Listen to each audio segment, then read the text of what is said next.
Hello বন্ধুরা, তোমরা সবাই কেমন আছো? আশা করি সবাই ভালো আছো। আমিও ভালো আছি। আমি কাবেরিস কর্নার থেকে বলছি। তোমাদের সবাইকে স্বাগত জানিয়ে আজকের ব্লগ ভিডিও। আজকে আমি বানাবো ফুলকপির পকোড়া। তো আমি দেখো ফুলকপিটা কেটে নেব। কেটে কিছুটা ভাপ দিয়ে জলটা ফেলে দেব। আর আমি ফুলকপিগুলো তো এইভাবে বন্ধুরা কেটে আমি নিয়েছি। এবার আমি ফুলকপিগুলো ভালো করে এইভাবে ধুয়ে কেটে নিয়েছি। ভাপ দিয়ে নেব। ভাপ মানে দিয়ে জলটা অল্প ফেলে দেব। বয়েল করে জলটা ফেলে দেব।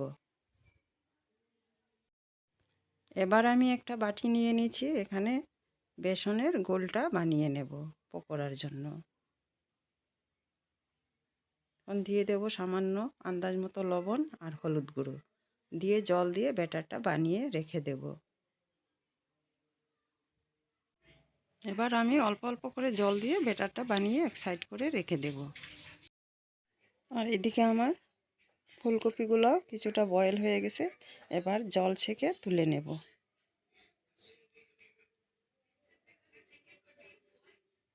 এরপর এখানে আমি একটা কড়াই বসিয়ে দিয়েছি। দিয়ে দেব সাদা তেল। তেলটা কিছুক্ষণ গরম হতে দেব। আর ফুলকপির পকোড়াতে বেসনের গোলটা বেশি লাগালে ভাজাগুলো সুন্দর হয় না আর খেতেও ভালো লাগে না। আমি একদম হালকাভাবে বেসন লাগিয়ে ফুলকপির পকোড়াগুলো বানাবো। তোমরা চাইলে গোলটা আরও পাতলা করেও বানাতে পারো। আমি একটু গাঢ় করে বানিয়েছি। আর বেসনটা একদম হালকা হালকাভাবে লাগিয়ে নিছি। তাহলে ভিতরটাও খুব সুন্দর ভাজা হবে, সেদ্ধ হবে, উপরটাও খুব সুন্দর একদম মচমচে হবে। এবার আমি চুলার আঁচটা কমিয়ে রাখবো। তো এবার আমি ফুলকপিগুলো উল্টাপাল্টা করে দেব। আর ফুলকপির পকোড়া বানাতে বেশি টাইম লাগে না বন্ধুরা, ফটাফট ঝটপট হয়ে যায়। তো এইভাবে নাড়াচাড়া দিতে থাকলে চতুর্দিকটা খুব সুন্দর লাল হবে আর ভেতরটাও সেদ্ধ হয়ে যাবে। আর এই সময় চুলার আঁচটা একদম কমিয়ে রেখেছি যাতে ভিতর থেকেও সেদ্ধ হয় আর উপরটা খুব সুন্দর করে লাল হয়ে যায়। এবার আমি এইভাবেই নাড়াচাড়া দিয়ে পকোড়াগুলো বানিয়ে নেব।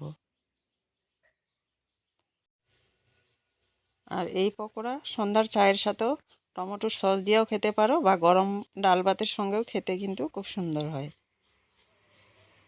তো দেখো বন্ধুরা, এই ফুলকপির পকোড়াগুলো হয়ে গেছে আমার। আরও কিছুক্ষণ লাল করে নেব, এরপর তুলে নেব। আর আমার আজকের এই ফুলকপির পকোড়াগুলো কেমন হয়েছে তোমরা না খেলে তো বুঝবে না। তোমরাও এইভাবেই বাড়িতে বানিয়ে খেয়ে দেখো। গরম ভাতের সঙ্গে ডাল ভাতের সঙ্গে খেতে কিন্তু খুব সুন্দর হয়। আর সন্ধ্যার চায়ের সাথে টমেটোর সস দিয়ে খেতেও ভালো লাগবে। এই পকোড়াগুলো হয়ে গেছে, আমি তুলে নিচ্ছি। আর বাকিগুলো আমি এইভাবেই ভাজা করে তুলে নেব।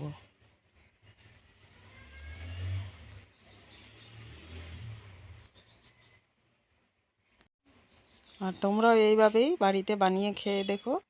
খেতে কিন্তু খুব সুন্দর হয়েছিল। গরম গরম ডাল ভাতের সাথে খেতে কিন্তু খুব সুন্দর হয়। আর যদি কোনো নতুন বন্ধু আমার ভিডিওগুলো দেখছো, আমার চ্যানেলটা সাবস্ক্রাইব করে পাশে থাকা বেল আইকনটা ক্লিক করে দেবে যাতে করে আমার নতুন ভিডিও সবার আগে তোমাদের কাছে পৌঁছে যায়।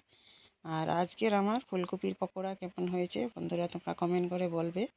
আর তোমরা না খেলে বুঝবে না, তোমরাও ঠিক এইভাবে বাড়িতে বানিয়ে খেয়ে দেখো। খেতে খুব সুন্দর হয়।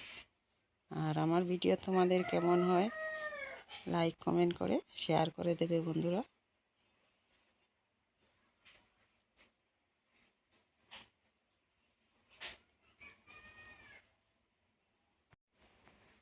তো আমার এই পকোড়াগুলো হয়ে গেছে, আমি তুলে নেব।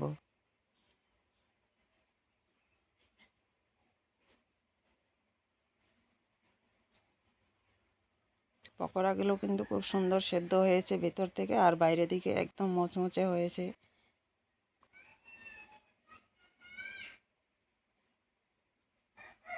ফুলকপির সিজন তো চলে যাচ্ছে বন্ধুরা, আর এখনও বাজারে ওঠে। অবশ্য তোমরাও বাড়িতে এইভাবে ফুলকপির পকোড়া বানিয়ে খেয়ে দেবে। তো আমার আজকের ফুলকপির পকোড়া বানানো কমপ্লিট হয়ে গেছে।